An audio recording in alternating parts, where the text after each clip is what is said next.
Hi everyone, welcome back to our channel. JavaScript की series को continue रखते हुए आज हम सीखेंगे फैच एपीआई के बारे में। तो जावास्क्रिप्ट के अंदर फैच एपीआई बहुत ही कॉमनली यूज़ होती है एचटीटीपी रिक्वेस्ट को सर्वर पे सेंड करने के लिए। और जो हमारा फैच फंक्शन है ये बेसिकली रिटर्न करता है एक प्रॉमिस। तो ये कंपेटिबल हो जाता है देन और असिंक और अवेट के साथ। तो दूसरे शब्दों में अगर कहूँ, अगर हमें जावास्क्रिप्ट के अंदर एपीआई को क्रिएट करना है तब हम यहाँ पर फैच एपीआई का यूज़ करते हैं, जिसके अंदर हम मल्टीपल एचटीटीपी रिक्वेस्ट को सेंड करते हैं, जैसे get, post, put, delete etcetera एक सर्वर के पास। और ये हमें हमेशा एक प्रॉमिस रिटर्न करता है जो कि परफेक्टली फाइन है देन और असिंक और अवेट के साथ। तो इससे प्रीवियस ट्यूटोरियल में मैंने आपको बताया था कि एचटीटीपी और उसके मेथड्स यहाँ पर क्या परफॉर्म करते हैं, एचटीटीपी यूज़ क्यों होता है। तो आज हम सीखेंगे फैच, और फैच का सबसे पहले हम यहाँ पर सिंटेक्स देखेंगे। तो जो फैच फंक्शन है वो बेसिकली उसका पहला जो पैरामीटर है वो होता है यूआरएल। इस यूआरएल के अंदर हम उस एपीआई का एंड पॉइंट डालेंगे जिस एपीआई से हम सर्वर को डेटा भेज रहे हैं या सर्वर से डेटा ले रहे हैं।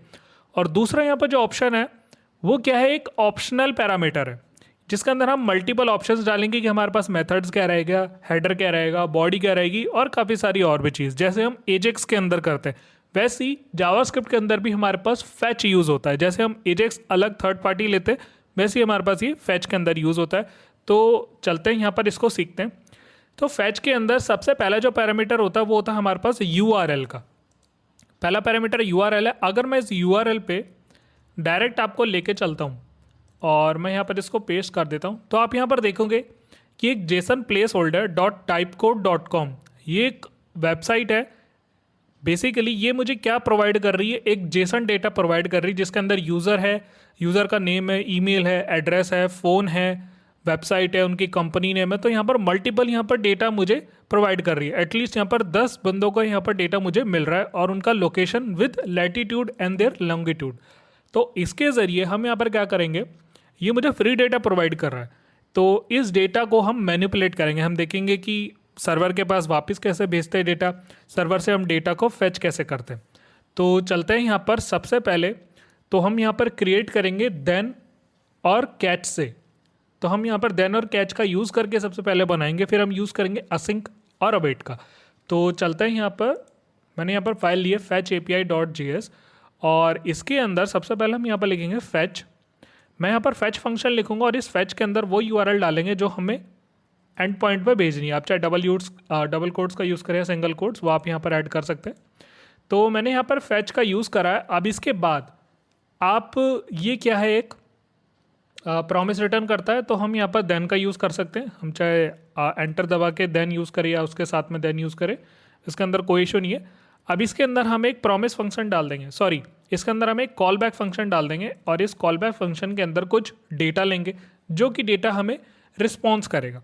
बट डेटा रिस्पॉन्स तो कर देगा बट वो डायरेक्टली क्या आएगा, जेसन फॉर्मेट में आएगा। और मैंने प्रीवियस ट्यूटोरियल में आपको बताया हुआ है कि जेसन को हम यहाँ पर कन्वर्ट करेंगे जावास्क्रिप्ट के ऑब्जेक्ट में। तो सबसे पहले है तो हम यहाँ पर क्या ले लेते हैं, जो भी इसका डेटा आएगा फैच से उसको एक प्रॉमिस में डाल देते हैं देन में, और इसको हम यहाँ पर क्या करेंगे, रिस्पॉन्स में ले लेंगे जो भी इसका डेटा आएगा। अब इस रिस्पॉन्स को मैंने कॉल बैक फंक्शन के अंदर कॉल करा है और यहाँ से हम क्या कर देंगे, रिटर्न रिस्पॉन्स। मैं यहाँ पर रिटर्न रिस्पॉन्स कर दिया। अब जो भी ये रिटर्न रिस्पॉन्स आया है इसके अंदर डेटा, उसको मैं जेसन से हटाकर जावास्क्रिप्ट के ऑब्जेक्ट में कन्वर्ट कर दूंगा। तो मैं यहाँ पर लिखूंगा डॉट जेसन। अगर मैं यहाँ पर जेसन लिख दूंगा तो भी क्या होगा, जो भी इसका जावास्क्रिप्ट का डेटा आएगा वो उसको जावास्क्रिप्ट के ऑब्जेक्ट में यहाँ पर क्रिएट कर देगा। अब नेक्स्ट मैंने आपको ये भी चीज़ बताई थी कि कोई भी देन फंक्शन जब भी यहाँ पर वैल्यू को रिटर्न करता है तो वो नेक्स्ट देन फंक्शन के बाद यहाँ पर जाता है। तो देन मैं यहाँ पर लिखूँगा और इस देन मेथड के ऊपर मैं एक और कॉल बैक फंक्शन लगा दूंगा और उसके अंदर एक पैरामीटर पास कर दूंगा डेटा, जो भी ये डेटा मुझे रिटर्न करके देगा। अब यहाँ पर क्या करा लूँगा, उस डेटा को कंसोल करा लूँगा। तो console.log और डेटा को हम यहाँ पर प्रिंट करा लेंगे। अब इसमें एक चीज़ है, जब मैंने यहाँ से डेटा को फैच करा थर्ड पार्टी यूआरएल से तो ये लेकर आया रिस्पॉन्स के अंदर। बट जब वो रिस्पॉन्स के अंदर लेकर आया तो वो कौन सा डेटा था, वो जेसन का डेटा था। आप देखोगे कि यहाँ पर जेसन है, इनके कीज़ के ऊपर भी आप डबल कोट्स देख सकते हैं। तो ये दोनों जेसन डेटा है हमारे पास, बट इसको हमें ऑब्जेक्ट में चलाना है जावास्क्रिप्ट के अंदर। तो ये चीज़ क्या करेगी, उसको पहले कन्वर्ट करेगी। तो देखो ये भी मुझे प्रॉमिस रिटर्न करेगी कि ये कन्वर्ट हुआ है तो ही यहाँ पर ये प्रॉमिस रिटर्न करे, अदरवाइज वो एरर दे दे मेरे को। तो देखो यहाँ से ये क्या हुआ, कन्वर्ट हुआ। जब कन्वर्ट हुआ तो मैंने इसको रिटर्न कर दिया दूसरे दिन पे। तो दूसरे दिन पे जब यहाँ पर आया तो इसको मैंने एज अ डेटा वेरिएबल के अंदर ऐड कर लिया और यहाँ पर हमने प्रिंट करा दिया। ये चीज़ें हमने पहले सीखी हुई है प्रीवियस ट्यूटोरियल्स में।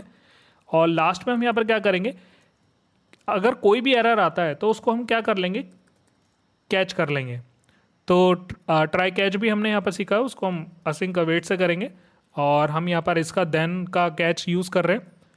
तो हमने यहाँ पर अब क्या कराएंगे, कंसोल करा लेंगे किसको, जो भी एरर हमें मिलेगा। इन केस अगर कोई वेबसाइट उनकी डेटा नहीं दे रही है या उनकी वेबसाइट डोमेन एक्सपायर हो गया है तो कुछ तो डेटा देगा यहाँ पर हमें, बट अभी के लिए हमें एरर नहीं आने वाला है क्योंकि उनकी वेबसाइट परफेक्टली फाइन है। तो चलते हैं यहाँ पर, इसको सेव कराता हूँ, अपनी पेज पे आता हूँ, मैं रिफ्रेश करता हूँ तो देखो यहाँ पर मेरे पास डेटा आया। और आपने एक चीज़ नोटिस करी होगी कि डेटा थोड़ा सा मिली सेकेंड्स में आया।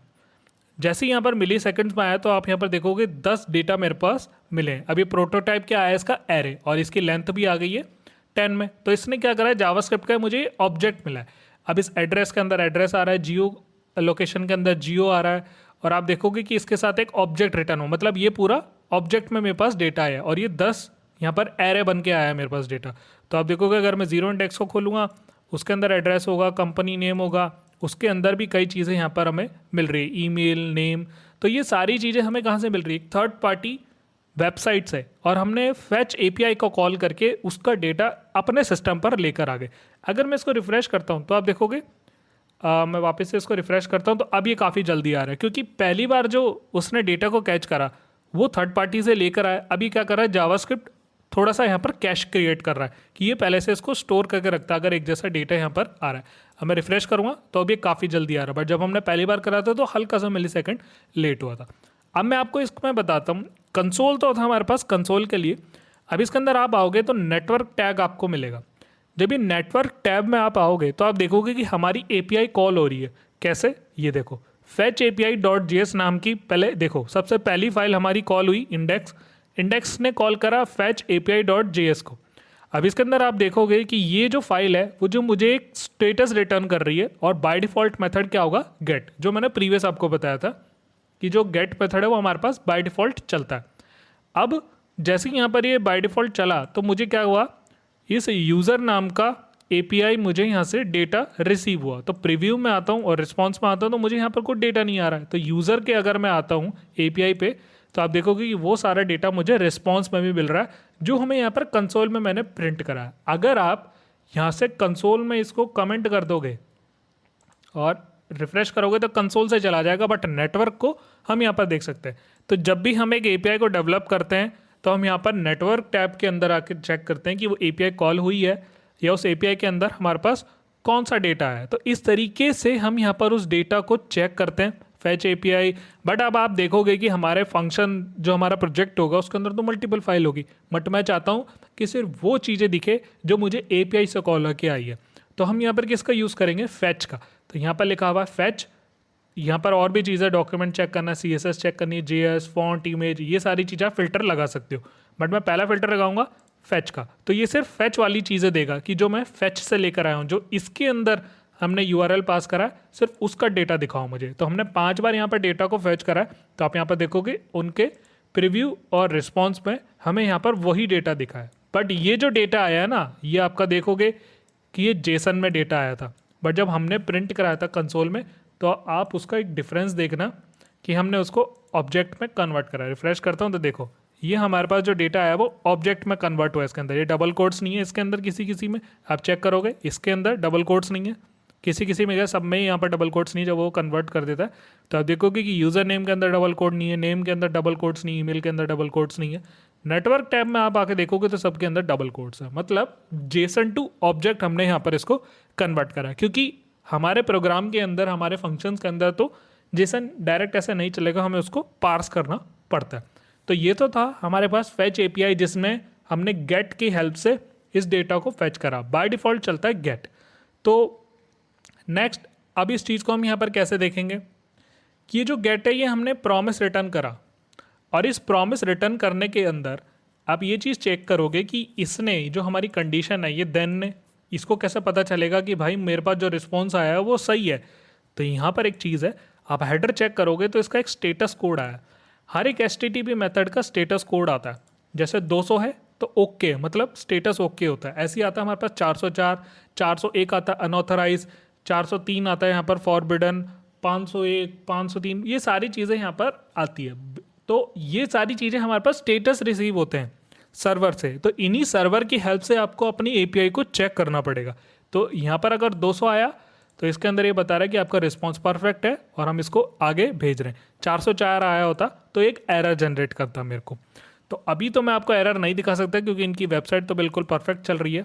अगर मैं यहाँ पर थोड़ा सा जेसन होल्डर से OL हटा दूँ तो देखते हैं यहाँ पर क्या आता है। मैं चलता हूँ, रिफ्रेश करता हूँ, यहाँ पर आ गया क्रॉस, मतलब फेल हो गया मेरे पास। आप यहाँ पर देखोगे चीज़ें कि मेरे पास काफ़ी सारी चीज़ें फेल हो चुकी है। तो वो 200 के अंदर यहाँ पर मेरे पास नहीं आया है इस बार। तो आप देखोगे कि इसका रिस्पॉन्स भी बिल्कुल ब्लैंक आया। तो इस वजह से भी हमारे क्या लगाया था, हमने यहाँ पर क्या लगाया था, हमने कैच भी यहाँ पर यूज़ करा था। हमने यहाँ पर कैच यूज़ करा था। तो इस कैच के हेल्प से ही हमें यहाँ पर पता चला कि भाई एक टाइप एरर है, फेल्ड टू फैच। ये मुझे बता रहा है नेम नॉट रिजॉल्व, कि ऐसा कोई नाम की API नहीं है जो आप यहाँ पर गेट मेथड से कॉल कर रहे हो। तो एक कैच ने क्या करा, उसको हैंडल कर लिया और हमारा पेज क्रैश नहीं हुआ, बट पेज तो हमारे पास चल रहा है। तो वापस से इसको बैक कर देते हैं, चलता हूँ, रिफ्रेश करता हूँ, तो आप देखोगे फिर से यहाँ पर डेटा आ चुका है मेरे पास। तो अब दोबारा से समझ लेते हैं। फैच URL वो होता है जिसके अंदर हम थर्ड पार्टी का URL डालते हैं। इसके बाद हमारे पास कुछ ऑप्शंस होते हैं जब हम अब यूज़ करेंगे। फिर हमने यहाँ पर देन और कैच से उसको हैंडल करा। अब इसी चीज़ को हम बनाते हैं किससे, असिंक अवेट से, जो कि सबसे ज़्यादा यूज़ होने वाला है। तो इसको कर लेते हैं यहाँ पर कमेंट और एक असिंक फंक्शन हम यहाँ पर क्रिएट करते हैं। तो मैं यहाँ पर क्या करूँगा, एक असिंक फंक्शन बनाऊँगा। इस कोड को बहुत छोटा कर देते हैं, एक एसिंक फंक्शन, और इस फंक्शन का नाम दे दूंगा मैं गेट यूज़र्स, कि मुझे यूज़र ला के दो। अब इसके अंदर कुछ भी नहीं करना है, हमें सिर्फ इस फैच को कॉपी कर लेना और यहाँ पर ऐड कर देना और इसको एक वेरिएबल में ले लेंगे कि जो भी हमें रिस्पॉन्स आए इस वेरिएबल के अंदर डाल दो। मैंने यहाँ पर ये करा।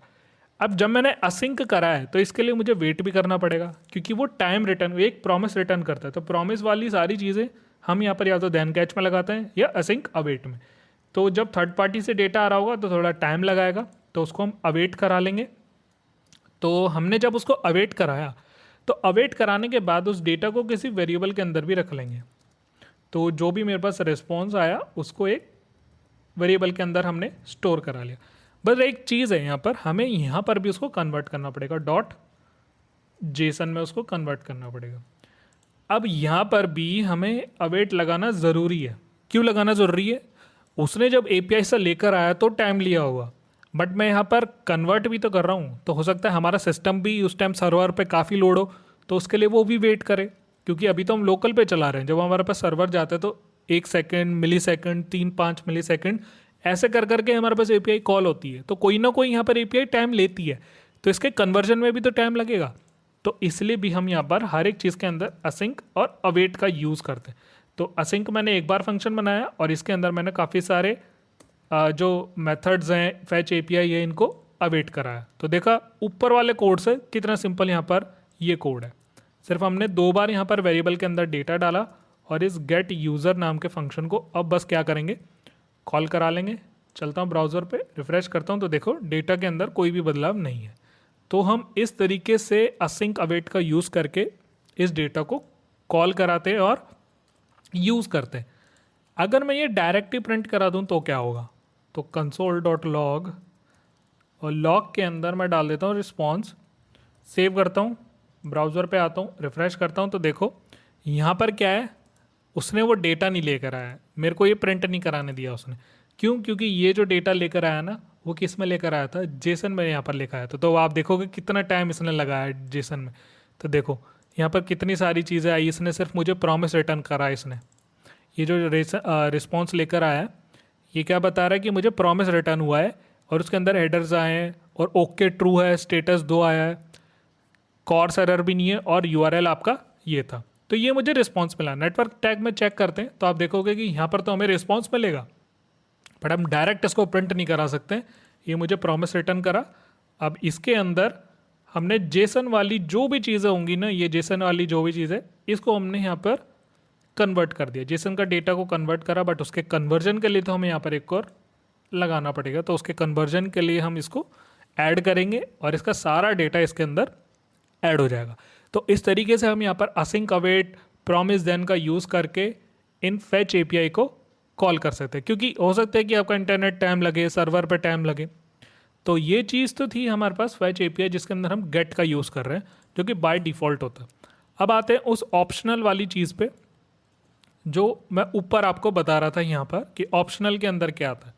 ऑप्शनल के अंदर हम मेथड्स और हेडर्स को पास करते हैं, और भी कई सारी चीज़ें होती हैं। तो पहले हम देन और कैच से देखेंगे, फिर उसको देखेंगे असिंक अवेट से। तो फैच मैं यहाँ पर यूज़ करूँगा, और इस फैच के अंदर इसी को यूज़ कर लेते हैं। यूआरएल मैंने लिया, इसको यूआरएल को मैं यहाँ पर डाल दूँगा। नेक्स्ट इसके अंदर हम यहाँ पर ब्रेसेस का यूज़ करेंगे, कॉमा लगा के एक दूसरा पैरामीटर जो कि ब्रेसेस होगा यहाँ पर, और इस ब्रेसेस के अंदर ही हम यहाँ पर और पैरामीटर्स को पास करेंगे। तो चलते हैं, यहाँ पर पहला पैरामीटर देंगे। पहला पैरामीटर यहाँ पर किस चीज़ के लिए होगा, मेथड के लिए, कि हमें कौन सी मेथड का यूज़ करना है। तो मेथड कॉलन, ये ऑब्जेक्ट की तरह हमें देना पड़ता है, मेथड कॉलन पोस्ट। हम यहाँ पर पोस्ट मेथड का यूज़ कर रहे हैं। आप यहाँ पर स्मॉल लेटर्स में भी लिख सकते हैं, बट मैं आपको बताऊंगा जब भी आप एक एपीआई बनाते हैं या फॉर्म के अंदर गेट पोस्ट यूज़ करते हैं तो आप हमेशा उसको कैपिटल लेटर में लिखिए। तो मेथड तो हो गया पोस्ट, कि इस बार हम पोस्ट डेटा यूज़ करने वाले हैं, मतलब हम कुछ डेटा को भेजने वाले हैं। हमने गेट कर लिया बाय डिफ़ॉल्ट, बट हम डेटा को भेजने वाले हैं। तो गेट के अंदर तो वो चीज़ ऑप्शनल होती है, बट जब हम भेज रहे हैं तो हम कुछ मेथड दे रहे हैं। तो आप ऐसा नहीं है कि गेट से डेटा नहीं भेज सकते, भेज सकते हो, बट पोस्ट में क्या होता है, सिक्योरली जाता है, हाइड होके जाता है। अब इसके अंदर हेडर्स आएंगे। अब हेडर्स क्या होती है, हेडर्स कुछ एक्सटर्नल एक्स्ट्रा इंफॉर्मेशन होती है जो कि सर्वर के पास जाती है। वो कैसे, ये भी हमारे पास एज एन ऑब्जेक्ट में आएगी। ऑब्जेक्ट का भी ऑब्जेक्ट, यहाँ पर की का भी एक ऑब्जेक्ट बनाएंगे, और इसके अंदर क्या डालेंगे, मैं डाल दूंगा यहाँ पर कंटेंट टाइप। यहाँ पर कंटेंट का टाइप क्या होगा। अब इसके अंदर कंटेंट टाइप क्या चीज़ होती है, कि आप जो डेटा भेज रहे हो वो कैसा कंटेंट है। मैं उसको डेटा जो भेज रहा हूँ वो भेज रहा हूँ एप्लीकेशन स्लैश जेसन, कि मैं जो सर्वर को भेज रहा हूँ वो एक जेसन का डेटा भेज रहा हूँ। ये आपको रट लेना है, ये आपको यूज़ करना है, क्योंकि ये हर एपीआई के अंदर आपको यूज़ करना है अगर आप जेसन से डेटा भेज रहे हो या जेसन से डेटा ले रहे हो। तो एप्लीकेशन जेसन, ये आपको रट लेना है कि आपको इसी तरीके से यूज़ करना है। अब इसके बाद आता है हमारे पास एक बॉडी पैरामीटर। जैसे एजेक्स के अंदर डेटा आते थे, वैसे यहाँ पर एजेक्स के अंदर डेटा बॉडी यहाँ पर आती थी, वैसे हम यहाँ पर बॉडी का यूज़ करेंगे। तो अब यहाँ पर हमें क्या करना पड़ेगा, एक ऑब्जेक्ट में डेटा बनाना पड़ेगा। कैसा डेटा, मैं यहाँ पर चाहता हूँ कि ऐसा ही कुछ डेटा बना लेते हैं जैसे हमें डेटा रिटर्न हो रहा, थोड़ा सा आईडी, नेम और यूज़र नेम। तो यहाँ पर मैं लिखूँगा आईडी की और यहाँ पर मैं अपना नाम लिख दूंगा। अब इसके बाद मैं देता हूँ नेम, सॉरी ऊपर मैंने नाम लिख दिया, मुझे आईडी देनी थी, तो मैं आईडी यहाँ पर देता हूँ 11, और यहाँ मैं अपना नेम लिख दूंगा, और इसके बाद यूज़र नेम। यूज़र नेम भी कुछ भी दे सकते हैं हम, 1 2 3। मैंने इस तरीके का एक यूज़र नेम दे दिया। मैंने यहाँ पर 3 डेटा भेजना चाह रहा हूँ। अब ये जो ऑब्जेक्ट है, ये जावास्क्रिप्ट का जो ऑब्जेक्ट डेटा है, ये डायरेक्टली एपीआई में नहीं जाता। मैंने तो ऊपर बताया कि मैं जेसन का डेटा भेजने वाला हूँ। तो हम यहाँ पर क्या यूज़ करेंगे, जो हमने प्रीवियस ट्यूटोरियल्स में सीखा है, जेसन डॉट स्ट्रिंगीफाई। ये क्या करेगा, ऑब्जेक्ट से जेसन में इस डेटा को कन्वर्ट कर देगा, जेसन स्ट्रिंगीफाई। ये आप जरूरी नहीं कि यहाँ पर ही लगाएं, आप किसी ऑब्जेक्ट को यहाँ बना लें, उसके अंदर वेरिएबल डाल लें, और उस वेरिएबल को आप स्ट्रिंगीफाई के अंदर भी पास कर सकते हैं। ये बिल्कुल नॉर्मल चीज़ है, क्योंकि अब आप आगे बढ़ चुके हैं, इसमें काफ़ी ग्रो कर चुके हैं, तो आप डायरेक्ट भी उसका यूज़ कर सकते हैं। तो यहाँ पर हमने लगा दिया।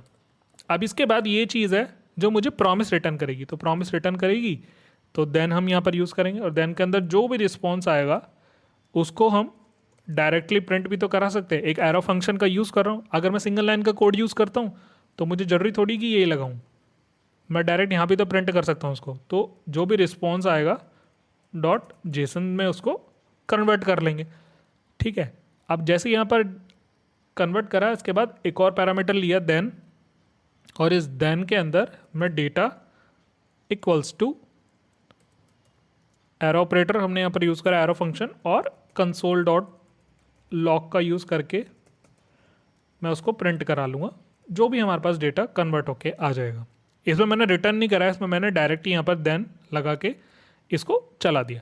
तो रिस्पॉन्स के अंदर जो भी आया वो हमने रिस्पॉन्स से इसको कन्वर्ट कर दिया। इस बार कोई वेरिएबल वगैरह एक्स्ट्रा चीज़ें नहीं करिए, क्योंकि जब आप जैसे जैसे बढ़ोगे ना प्रोग्रामिंग में, आप वो छोटी छोटी चीज़ों को हटाते जाओगे, क्योंकि आपको कोड जल्दी लिखना, कोड को क्लीन लिखना है।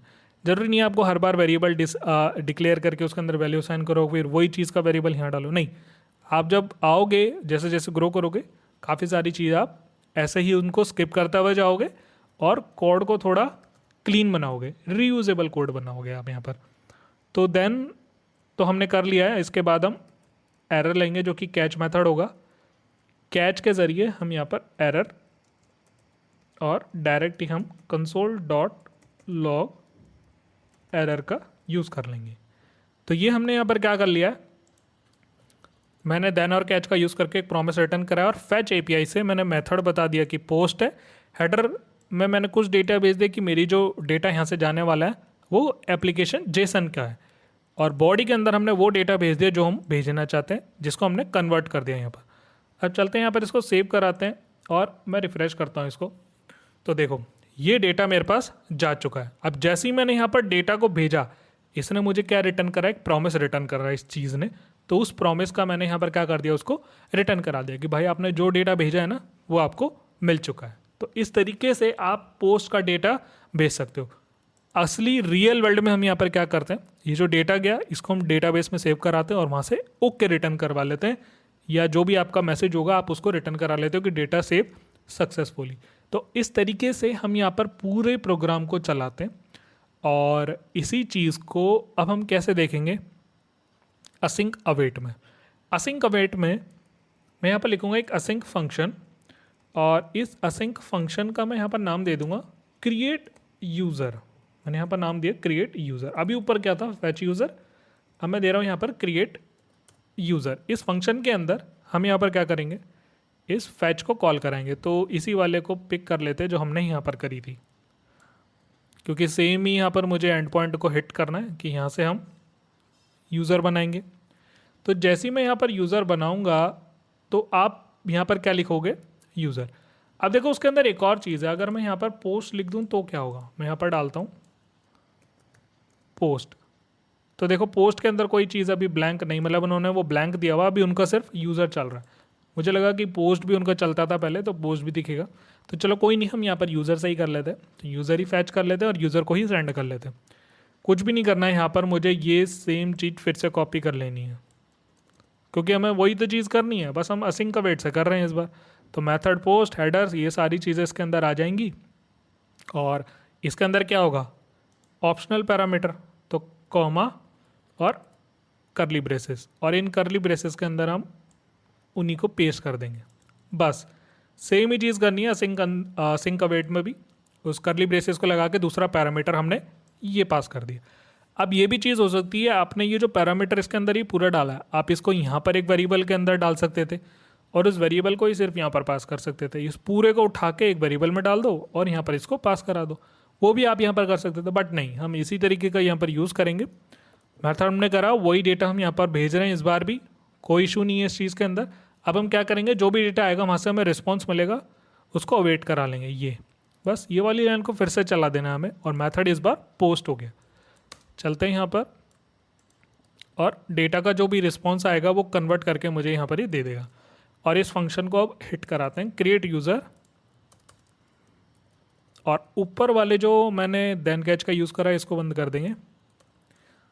नीचे आता हूँ, सेव करता हूँ और रिफ्रेश करता हूँ, तो आप यहाँ पर देखोगे मेरे पास वही डेटा वापस से रिसीव हो रहा है। तो ये जैसे ही मेरा डेटा गया, इसने मुझे वो वापस डेटा लेकर आया।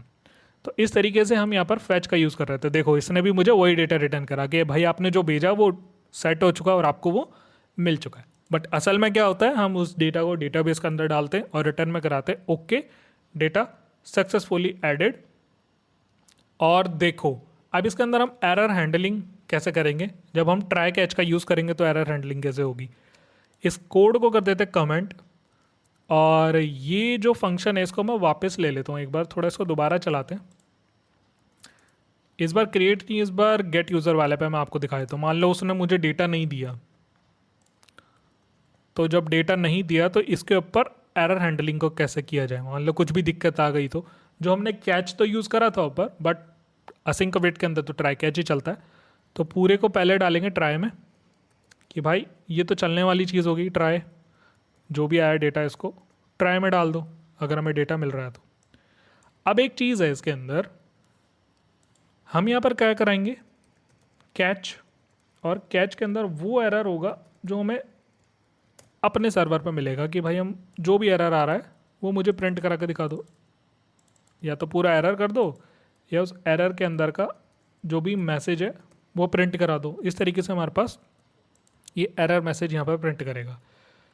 तो चलता हूँ इसको और कंसोल पे आते हैं, रिफ्रेश करता हूँ तो यहाँ पर अभी तो डेटा बिल्कुल परफेक्टली फाइन आ रहा है। अब देखो इसके अंदर एक और चीज़ दिखाता हूँ मैं।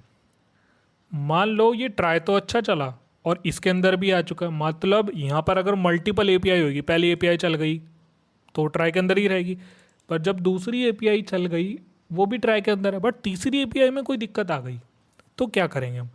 तो एक चेक लगाएंगे, कैसे? इफ़ नॉट, अगर हमारे पास रिस्पॉन्स से पहले मैंने क्या लगा, not, if not response dot okay, मतलब ये तो जेसन का ही डेटा तो हम डॉट ओके से ही इसको करेंगे चेक।